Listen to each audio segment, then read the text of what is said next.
بسم اللہ الرحمن الرحیم الحمد للہ رب العالمین والصلاة والسلام علی اشرف الانبیاء والمرسلین اما بعد۔ الحمدللہ آج ہم 26ویں پارے کی تلاوت سماعت فرما رہے تھے۔ اس پارے میں سورۃ الاحقاف ہے، سورۃ محمد ہے، سورۃ الفتح ہے، سورۃ الحجرات اور سورۃ قاف۔ یہ 5 صورتیں ہیں جو اس بارے میں مکمل بیان ہوئی ہیں۔ ان صورتوں میں بھی جیسے پچھلی مکی صورتوں میں جو مضامین ہیں وہی دہرائے گئے ہیں۔ عقیدہ توحید ہے، آخرت کا ذکر ہے، اور اس صورت میں جو سورۃ الاحقاف ہے اللہ تعالیٰ نے مومنوں کو جو احکامات دیے ہیں اس میں والدین کے ساتھ حسن سلوک کا بھی ذکر ہے، اور اسی طرح جس طرح انسان مکلف ہیں، انسانوں کی طرف آپ صلی اللہ علیہ وسلم نبی اور رسول بنا کر بھیجے گئے، اسی طرح جنوں کی طرف بھی بنا کر بھیجے گئے۔ اللہ تعالیٰ نے قرآن مجید میں فرمایا ہے وَمَا خَلَقْتُ الْجِنَّ وَالْإِنسَ إِلَّا لِيَعْبُدُونَ، جن و انس کو ہم نے اپنی عبادت کے لیے پیدا کیا ہے۔ جس طرح انسان مکلف ہیں نماز، روزہ، حج، زکوٰۃ، اسی طرح جنات بھی مکلف ہیں، اور جس طرح انسان جنت اور دوزخ کا فیصلہ ہوگا، یہ جنت میں جائیں گے دوزخ، اسی طرح جنات بھی جائیں گے۔ تو اللہ تعالیٰ نے اس سورۃ احقاف میں جنوں کا بھی تذکرہ کیا ہے کہ انہوں نے جب اللہ کے نبی صلی اللہ علیہ وسلم سے قرآن سنا تو اپنی قوم کو جا کر کہا کہ تم بھی ایمان لے آؤ۔ بہت ہی خوبصورت باتیں ہیں، وہی ہیں جو تم سے پہلے نبی آئے ہیں، ہم سے موسیٰ ہے، عیسیٰ ہے، وہ وہی پیغام لے کر آئے۔ تو اللہ تعالیٰ نے ان کا بھی تذکرہ کیا ہے، قوم عاد کا ذکر ہے۔ اللہ تعالیٰ نے والدین کے حقوق کو بیان کرتے ہوئے فرمایا وَوَصَّيْنَا الْإِنسَانَ بِوَالِدَيْهِ إِحْسَانًا، ہم نے انسان کو وصیت کیا ہے، ہم نے انسان کے لیے اس بات کو لازم قرار دیا ہے کہ وہ اپنے والدین کے ساتھ احسان کرے، اچھا برتاؤ کرے۔ کیوں؟ حَمَلَتْهُ أُمُّهُ كُرْهًا وَوَضَعَتْهُ كُرْهًا وَحَمْلُهُ وَفِصَالُهُ 30 شهرًا۔ اللہ فرماتا ہے کہ تمہاری والدہ نے تمہیں پیٹ میں رکھا حالت حمل میں، پھر اس نے اٹھا کر رکھا تمہیں، وَحَمْلُهُ وَفِصَالُهُ 30 شهرًا، 30 مہینے پورے وہ تمہیں دودھ پلاتی ہے۔ پہلے حمل کی حالت میں 9 مہینے تمہیں، پھر تمہیں دودھ پلایا جب تمہیں کوئی سمجھ نہیں تھی، نہ تم اپنی کروٹ بدل سکتے تھے، کھانے پینے کا، سونے جاگنے کا خیال کیا، تو 2.5 سال وہ پورے 2.5 سال جو ہے 30 مہینے اللہ تعالیٰ نے، تمہاری ماں نے اس کی ڈیوٹی لگائی، اللہ نے تمہاری ماں نے تمہیں پالا پوسا، اور پھر تم کھیلنے لگے، اور پھر جوان ہوتے ہوتے اب جوانی کو ہو تو اب تم نے اپنے 2 سال بندے، ہاں تو 30 مہینے 2 سال بندے ہو گئے، 2.5 سال بندے، تو 30 مہینے 30 شہر، 30 مہینے تو 2.5 سال بن جاتے ہیں۔ حمل اور رضاعت اکٹھے تو 2.5 سال کی مدت بنتی ہے۔ تو اللہ تعالیٰ نے یہ جو خاص مہینے نا، یہ جو 2.5 سال کا عرصہ ہے، یہ بچہ کچھ بھی نہیں کر سکتا، تو اللہ تعالیٰ نے خاص طور پہ ذکر کیا کہ احسان کیوں کرنا ہے، اس وجہ سے کہ اس نے تمہارے ساتھ یہ اچھا سلوک کیا ہے، احسان کیا ہے، تو لہٰذا اپنے والدین کے ساتھ اچھا جو سلوک کرنا یہ انسان پر لازم اور ضروری اللہ کا حکم ہے۔ اسی طرح ہم نے سورۃ بنی اسرائیل میں پڑھا ہے، اللہ تعالیٰ نے اپنی توحید کے ساتھ، اپنی عبادت کے ساتھ جو ذکر کیا ہے وہ والدین کی خدمت کا ہے، اس نے سلوک کا ہے۔ تو اس کے بعد اللہ تعالیٰ نے یہ جنوں کا واقعہ بیان کیا وَإِذْ صَرَفْنَا إِلَيْكَ نَفَرًا مِنَ الْجِنِّ يَسْتَمِعُونَ الْقُرْآنَ، وہ وہ قرآن کو سنا کرتے تھے. ایک جماعت آئی، گزر رہے تھے تو اللہ کے نبی صلی اللہ علیہ وسلم قرآن کی تلاوت کر رہے تو وہ رک گئے. کتنا خوبصورت کلام ہے یہ، تو وہی ہے جو حضرت موسیٰ اور عیسیٰ پر اللہ نے نازل کیا. تو انہوں نے کان لگا کر سنے. فلما حضروه قالوا انصتوا، انہوں نے کہا خاموش ہو جاؤ، ٹھہرو سنو. فلما قضی ولوا الى قومهم منذرین، جب آپ صلی اللہ علیہ وسلم کی تلاوت انہوں نے مکمل سنی اپنی قوم کی طرف گئے تو جا کر انہیں ڈرانے لگے. قالوا یا قومنا انا سمعنا کتابا انزل من بعد موسیٰ، اے ہماری قوم ہم نے ایک ایسا کلام سنا ہے جو موسیٰ کے بعد آج تک ہم نے نہیں سنا. مصدقا لما بین یدیہ، یہ اسی کی تصدیق کر رہا ہے. ایسی باتیں ہیں، سچی باتیں ہیں اس میں. یہدی الی الحق و الی طریق مستقیم، یہی سیدھا رستہ ہے، اس کی طرف آ جاؤ، اسلام قبول کر لو. یہ جو قرآن ہے اس کو سمجھ لو، اس کے اوپر آ جاؤ. اس کے بعد سورۃ محمد میں جو اللہ تعالیٰ نے مضامین بیان کیے ہیں ان میں مسلمانوں کو کافروں کے ساتھ جو لڑائی اور جھگڑا ہے، جنگیں ہیں مسلمانوں کی. سب سے پہلے جو جنگ مسلمانوں کے کافروں کی جنگ بدر، تو اللہ تعالیٰ نے مسلمانوں کو، مومنوں کو لڑائی کے اصول بھی بتائے. اسلام تلوار سے نہیں تھا. اللہ تعالیٰ نے قرآن مجید میں کیا فرمایا؟ لا اکراہ فی الدین، دین میں کوئی جبر نہیں. آج کہا جاتا ہے کہ اسلام تو تلوار کے زور سے ہے، نبی کریم صلی اللہ علیہ وسلم نے، حالانکہ نبی کریم صلی اللہ علیہ وسلم نے ایک بھی جنگ کے اندر پہل نہیں کی. پہلی جو جنگ ہے جنگ بدر کافروں کی طرف سے، جنگ احد بھی کافروں کی طرف سے. آپ صلی اللہ علیہ وسلم نے اپنے دفاع میں لڑی ہے. تو اللہ تعالیٰ فرماتے ہیں فَإِذَا لَقِيتُمُ الَّذِينَ كَفَرُوا فَضَرْبَ الرِّقَابِ، اے مومنوں جب تمہارا مقابلہ ہو جائے، کافر تمہارے سامنے میں آ جائے، پہلے تو آپ نے ان کے ساتھ لڑائی نہیں ہے، پہل نہیں ہے. ہاں جو اللہ اور اس کے رسول کی نافرمانی کرتے ہیں اور مومنوں کو تنگ کرتے ہیں، اسلام کو نقصان پہنچانے کے لیے نکل پڑتے ہیں، تو پھر تم نے بھی پیٹ دی ہے. فضرب الرقاب، ان کی گردنیں اڑانی ہے، پھر بھاگنا نہیں ہے. حتی اذا اثخنتموهم فشدوا الوثاق فاما منا بعد واما فداء حتی تضع الحرب اوزارها، پھر جو قیدی بن جائے تو ان کو یا تو فدیہ لے کر چھوڑ دو یا پھر ان کے ہتھیار رکھ لو اور ان کو قید کر لو.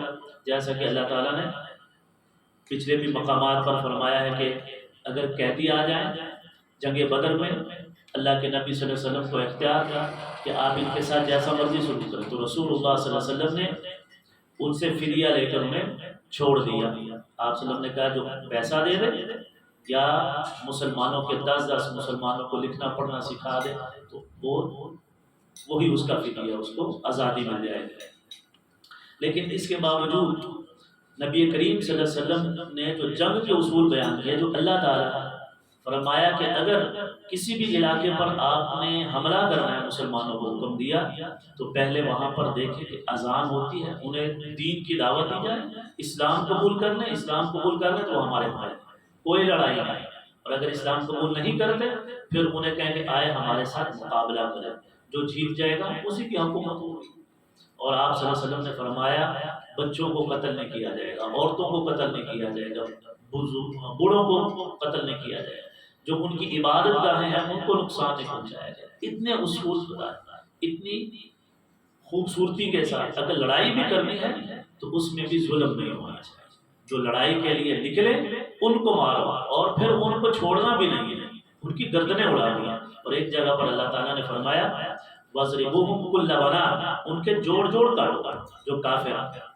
تو اس کے بعد اللہ تعالیٰ نے اس صورت کے اندر مومنوں کو علم اور اپنی توحید کا فہم حاصل کرنے کی ترغیب دی ہے. اللہ تعالیٰ فرماتے ہیں فَاعْلَمْ أَنَّهُ لَا إِلَهَ إِلَّا اللَّهُ، بس علم حاصل کرو کس بات کا کہ اللہ کے علاوہ کوئی معبود نہیں ہے. توحید کا جو علم ہے ہم نے بتایا نا، توحید بنیادی مضمون ہے قرآن کا.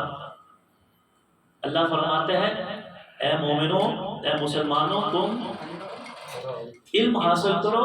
کس چیز کا علم؟ کہ اللہ کے علاوہ کوئی عبادت کے لائق ہے. اس بات کا علم حاصل کرنا یہ ہر مومن پر فرض ہے. اصل علم وہ ہے، عالم وہ ہے جو اللہ کو پہچانتا ہے، جو دین کو پہچانتا ہے۔ دنیا کا جتنا مرضی جانتا اور اللہ کی پہچان نہیں ہے تو وہ اللہ کے ہاں جاہل ہے۔ ابو جہل، عمر بن ہشام، ابو الحکم کہلاتا ہے، چودھری تھا، لیکن اسلام میں اس کے لیے کون سا نام تجویز کیا؟ ابو جہل ہے، جس کو توحید کی سمجھ نہیں آئی ہے۔ اور اس کے بالمقابل ایک غلام ہے حضرت بلال رضی اللہ تعالیٰ، توحید کا علم ہے ان کے پاس، ان کو اللہ کی پہچان ہوگی، رسول کی دین کی سمجھ آئی تو وہ سب سے بڑے عالم ہیں۔ تو اس لیے اللہ تعالیٰ کا یہ حکم ہے کہ علم حاصل کریں، لا الہ الا اللہ، اللہ کے علاوہ کوئی، واستغفر لذنبک، اور اپنے گناہوں کی معافی مانگی جائے۔ یہ مومنوں کو، وللمؤمنین والمؤمنات، مومنوں کے لیے بھی معافی مانگنی، مومنات کے لیے، واللہ یعلم متقلبکم ومثواکم، اللہ تعالیٰ جانتا ہے تمہارے ٹھکانوں کو، تمہارے کاموں کو، جو تم بھی کام کرتے ہو اللہ جانتا ہے۔ تو اللہ تعالیٰ ہمیں بھی توحید کا علم، توحید کا فہم عطا فرمائے، اور توحید کے اوپر کاربند کرے اور شرک سے ہمیں محفوظ رکھے۔ اس کے بعد اللہ تعالیٰ نے اس صورت کے اندر مومنوں کے لیے توحید کو اپنانے پر جو انعام ہے، جو دین کے اوپر چلتا ہے، جو نماز، روزہ، حج، زکوٰۃ، اللہ کے احکامات کو پورا کرتا ہے، تو اللہ تعالیٰ نے ان مومنوں کے لیے جنت کا وعدہ کیا ہے۔ اللہ تعالیٰ نے اس جنت کا پورا نقشہ یہاں پر کھینچا ہے کہ وہ جنت کیسی ہوگی۔ آج بعض لوگ جنت کا، دوزخ کا انکار کرتے، کہتے کیسے ہوگا، جنت کہاں پر، کس نے دیکھا ہے؟ تو یہ چیزیں غیبیات میں ہیں، یہ ہمارے ایمان کا حصہ ہے۔ اللہ اور اس کے رسول نے جو کہہ دیا ہے وہ حق ہے، جنت ہوگی ہوگی۔ اللہ تعالیٰ نے جنت کا یہاں پر تعارف کروایا ہے۔ اللہ کیا فرماتے ہیں؟ بہت خوبصورت آیت ہے، مثل الجنۃ التی وعد المتقون، اس جنت کی مثال جس کا وعدہ مومنوں سے کیا گیا ہے وہ ایسی ہے، فیہا انہار، اس میں نہریں ہیں، من ماء، پانی، غیر آسن، جو گدلا نہیں ہوگا، خراب نہیں ہوگا، ایسا پانی ہوگا صاف شفاف جس میں کچھ ملاوٹ نہیں ہوگی، وہ خوبصورت۔ آج کل تو ہمارے ہاں پانی صاف ملتا نہیں، منرل واٹر جو ہے وہ بھی لے کر آئے تو وہ بھی خراب ہے، پڑا رہے تو وہ بھی خراب ہو جاتا ہے۔ اللہ فرماتے ہیں پانی کی نہریں ہوں گی، من ماء غیر آسن، جس کا پانی جو ہے وہ گدلا نہیں ہوگا، خراب نہیں ہوگا، وانہار من لبن، دودھ کی نہریں ہوں گی، لم یتغیر طعمہ، جس کا ذائقہ، مٹھاس تبدیل نہیں ہوگی، وہ نہریں دودھ کی چل رہی ہوں گی، خراب نہیں ہوگا۔ ہمارے ہاں یہاں پر دودھ ہے، ایک دن کے بعد دوسرے دن خراب ہو جاتا ہے نا، لیکن اللہ فرماتا ہے اس کا ذائقہ بھی چینج نہیں ہوگا۔ وانہار من خمر لذۃ للشاربین، تیسری قسم جنت کے اندر جو نہر ہوگی وہ شراب کی نہریں ہوں گی، خوبصورت پینے کا پانی، مشروبات ہوں گے، لذت للشاربین، بہت لذیذ۔ یہاں پر تو ہم پیتے ہیں نا، قہوے پی رہے ہیں، روح افزا پی رہے ہیں، تو اللہ فرماتا ہے وہاں پر جو ہوگا مشروب وہ دنیا کے مشروبات سے کتنا ہی اعلیٰ۔ وانہار من عسل مصفی، چوتھی قسم کی نہر کون سی ہوگی؟ صاف خالص شہد کی نہر ہے، عسل مصفی، شہد کی نہریں ہوگی۔ یہاں پر بھی ہمیں دنیا میں شہد ملتا ہی نہیں، اللہ فرماتے ہیں شہد جس کے اندر تمہاری بیماریوں کا علاج ہے، تو وہاں پر وافر ہوگا، نہریں ہوں گی متقین کے لیے، مومنوں کے لیے۔ اللہم اجعلنا منہم، اللہ جن کے لیے وہ تیار کیا اللہ تعالیٰ ہمیں بھی ان میں شمار فرمائے۔ وَلَهُمْ فِيهَا مِنْ كُلِّ الثَّمَرَاتِ، اور ہر قسم کے پھل ہوں گے۔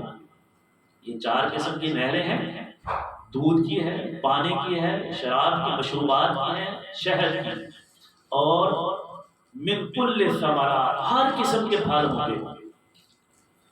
دنیا کے اندر جتنے پھل ہم کھاتے ہیں، اور کئی تو ایسے ہیں جن کا ابھی تک ہم نے نام بھی نہیں سنا، دنیا کے اندر ایسے پھل ہیں، اور جو جنت کے ہوں گے اللہ کے نبی صلی اللہ علیہ وسلم فرماتی ہیں اس کی نعمتیں ایسی ہیں کہ کسی آنکھ نے دیکھی نہیں ہے، کسی کان نے سنی نہیں ہے، کسی انسان کے دل میں اس کا خیال بھی نہیں آیا، ایسی بھی نعمتیں ہوتی۔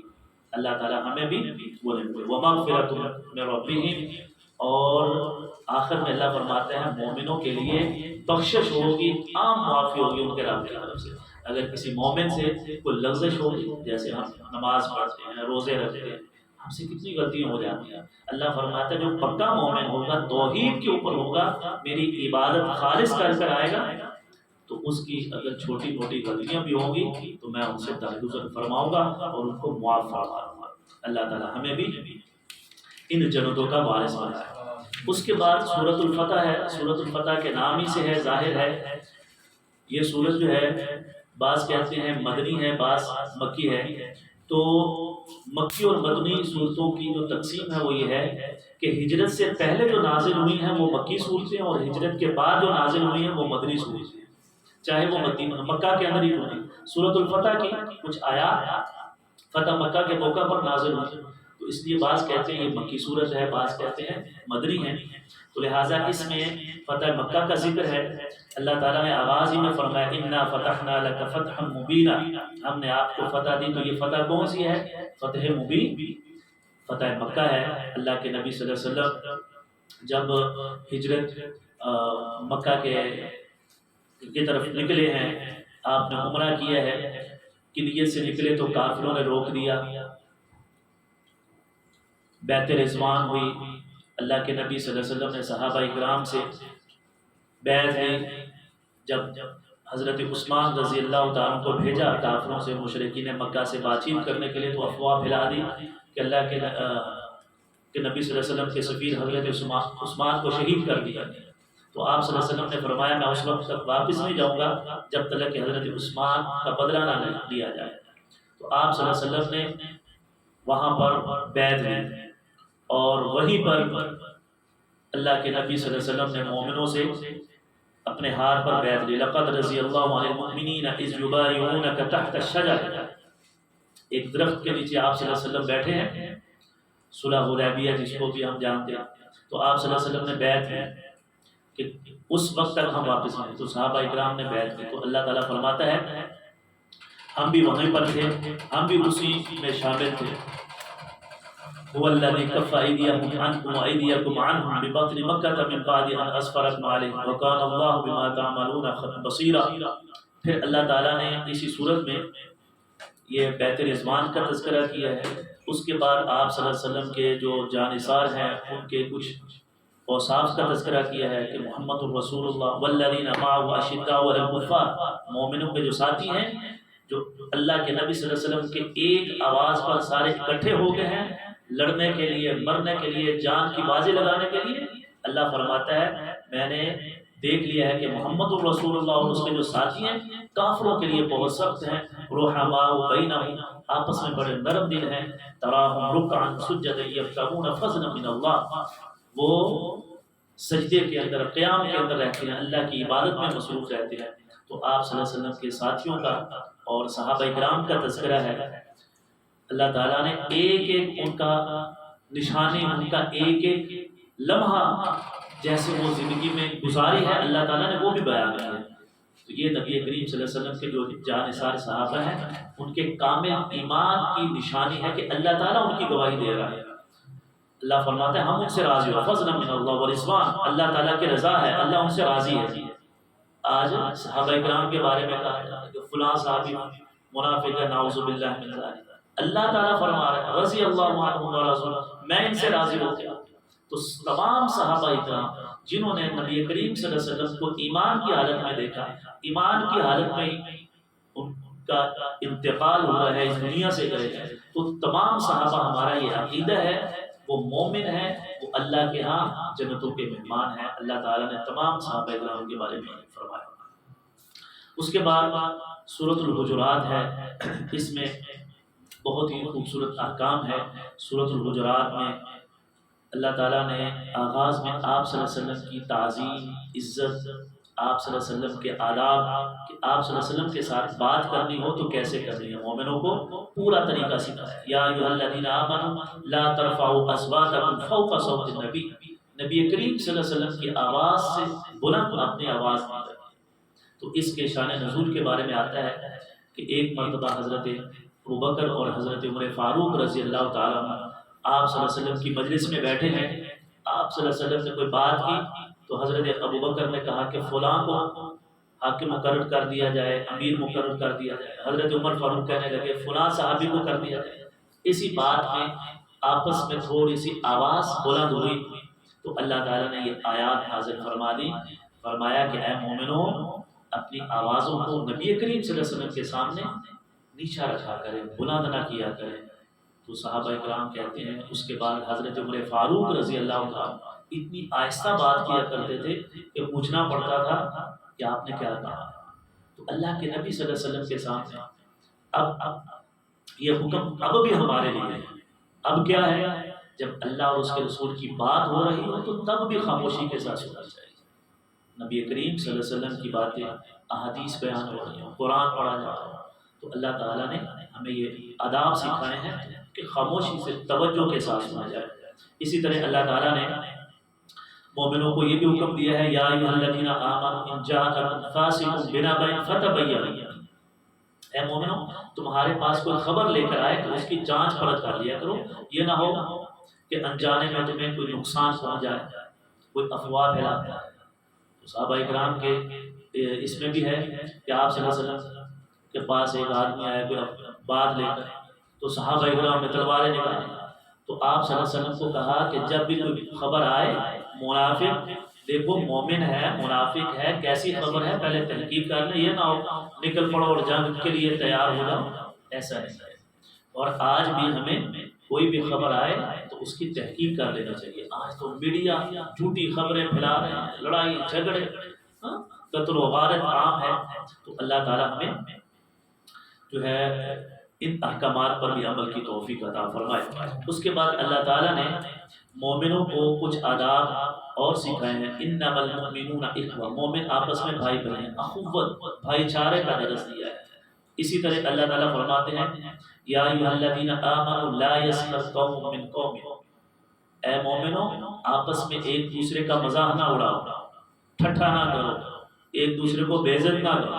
اور آج ہمارے معاشرے میں یہ عام ہے، دوسرے کا استہزاء کرنا، دوسرے کی عزت نفس کو کچلنا، یہ مومنوں کو زیب نہیں دیتا ہے۔ تو اللہ تعالیٰ نے اسی طرح فرمایا وَلَا تَلْمِزُوا أَنفُسَكُمْ وَلَا تَنَابَزُوا بِالْأَلْقَابِ، ایک دوسرے کے برے القاب بنا ناموں کو نہ بگاڑو۔ ہمارے ہاں ناموں کو بہت بگاڑا جاتا ہے، اللہ تعالیٰ نے یہاں سے۔ اسی طرح اللہ تعالیٰ فرماتے ہیں یا ایھا الذین آمنوا اجتنبوا کثیرا من الظن، برے گمان کرنا، ایک بھائی کے بارے میں دل کے اندر برے خیالات لے آنا، اس کے بارے میں ایسے سوچ لینا کہ وہ ایسا ہے فلاں ہے، کسی نے بات بتائی نہیں وہ بالکل ہی ایسا ہے۔ تو اللہ تعالیٰ فرماتے ہیں بدگمانی جو ہے وہ اچھی بات نہیں ہے۔ اور اسی طرح فرمایا کہ غیبت نہیں کرنی ہے، جاسوسی نہیں کرنی ہے۔ غیبت کے بارے میں اللہ فرماتا ہے وَلَا يَغْتَبْ بَعْضُكُمْ بَعْضًا أَيُحِبُّ أَحَدُكُمْ أَن يَأْكُلَ لَحْمَ أَخِيهِ مَيْتًا، غیبت کرنے والا ایسے جیسے اپنے مردہ بھائی کا گوشت کھاتا ہے۔ یہ تم پسند کرتے ہو؟ نہیں کرتے تو پھر غیبت کیوں کرتے ہو؟ غیبت کیا ہے؟ کسی بھائی کی، مومن کی غیر موجودگی میں اس کے جو عیوب ہیں ان کو بیان کرنا ایک دوسرے کو، اس کے اندر یہ ہے، یہ غیبت ہے۔ جو اس کے اندر غلطی موجود بھی ہے اس کو علیحدگی میں سمجھائیں، اس کی اصلاح کریں، یہ نہیں ہے کہ اس کی تشہیر کرنا شروع کر دیں۔ رسول اللہ صلی اللہ علیہ وسلم نے فرمایا اگر تمہیں کسی مسلمان کے بارے میں کوئی خبر ملے اس کے اندر کوئی غلطی ہے، کوئی گناہ ہے، تو اس کی پردہ پوشی کریں اور اس کی اصلاح کریں۔ یہ نہیں ہے کہ لوگوں کے سامنے اس کے پردے کو فاش کریں۔ تو اللہ تعالیٰ نے بہت ہی خوبصورت احکامات دیے ہیں۔ اللہ تعالیٰ ہمیں قرآن مجید کو سمجھنے اور اس کے مطابق اپنی اصلاح کرنے کی توفیق عطا فرمائے۔ وما علینا الا البلاغ المبین۔